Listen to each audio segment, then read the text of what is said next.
മലയാളിയുടെ സദാചാരബോധം എടുത്തു കാണിക്കുന്ന ഒരു റിപ്പോർട്ടാണ് ഹേമ റിപ്പോർട്ട്. എല്ലാ പ്രാവശ്യവും പോലെ പകൽമാന്യന്മാരായിട്ടുള്ള പ്രമുഖരുടെ നെഗറ്റീവ് സൈഡ്സ് വിളിച്ചു കാണിക്കാൻ അല്ലെങ്കിൽ വെളിപ്പെടുത്താൻ ആരും താല്പര്യപ്പെടുന്നില്ല.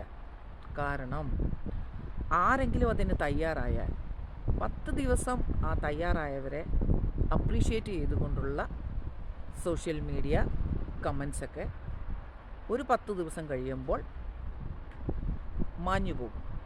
പക്ഷെ പിന്നെയുള്ള അവരുടെ ജീവിതമായിരിക്കും കട്ടപ്പൊഹ. ഒന്നെങ്കിൽ ആ മാന്യൻ പ്രമുഖൻ അവരുടെ ജീവിതം നാശമാക്കും, ഇല്ലെങ്കിൽ ഏതോ ഒരു അജ്ഞാതൻ്റെ കാറിടിച്ചോ അല്ലെങ്കിൽ എങ്ങനെയോ അവർ പരലോകം പൂകിയിരിക്കും. അതുകൊണ്ടാണ് മിക്ക വീടുകളിലും നടക്കുന്ന പീഡനങ്ങൾ ഫാമിലി ആണേലും അല്ലെങ്കിൽ പീഡനത്തിന് ഇരയായവരാണേലും അറിയിക്കാതെ ഒളിച്ചു വെക്കുന്നത്. കാരണം അറിയിച്ചാലും ഒരു വിശേഷവും ഇല്ല. പോലീസ് സ്റ്റേഷൻ തോറും കയറി ഇറങ്ങുകയല്ലാതെ അവർക്ക് നീതി എന്ന് പറയുന്ന ഒരു സംഭവം 1-2 കേസുകളിൽ കിട്ടിയെങ്കിലായി. അത് കൂടാതെ നമ്മളുടെ സദാചാര നാട്ടുകാരുടെ ഒരു നോട്ടം ഉണ്ടായിരിക്കും.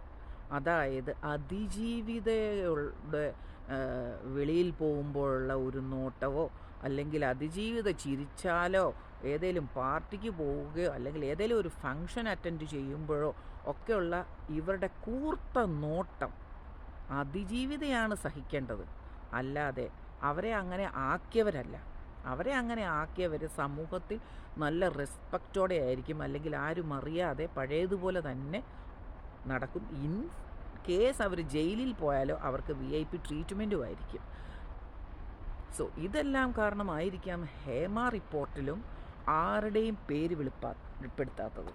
ഹോളിവുഡിൽ തന്നെ നോക്കിയേ, 25ഓളം നടിമാരും അതുപോലെ 25ഓളം ആക്ടേഴ്സും കൊടുത്ത കംപ്ലൈൻറ്റിൽ പ്രമുഖനായിട്ടുള്ള സംവിധായകനെ 23 വർഷത്തേക്കാണ് തടവിലിട്ടത്. പക്ഷേ നമുക്ക് വേണമെങ്കിൽ പറയാം അത് ഒരാൾക്കെതിരെയാണെന്ന്. ഇതിപ്പോൾ നമ്മുടെ മലയാളം സിനിമ അടച്ചു പറയുമ്പോൾ അതിൽ ആരെയും നമുക്ക് പേര് വെളിപ്പെടുത്താനുള്ള സാധ്യത കാണുന്നില്ല.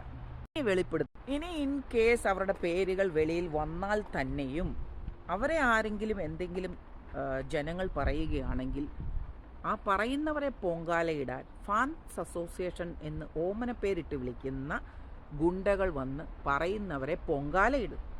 അതാണ് നമ്മളിപ്പോൾ കണ്ടുകൊണ്ടിരിക്കുന്നത്, അല്ലേ?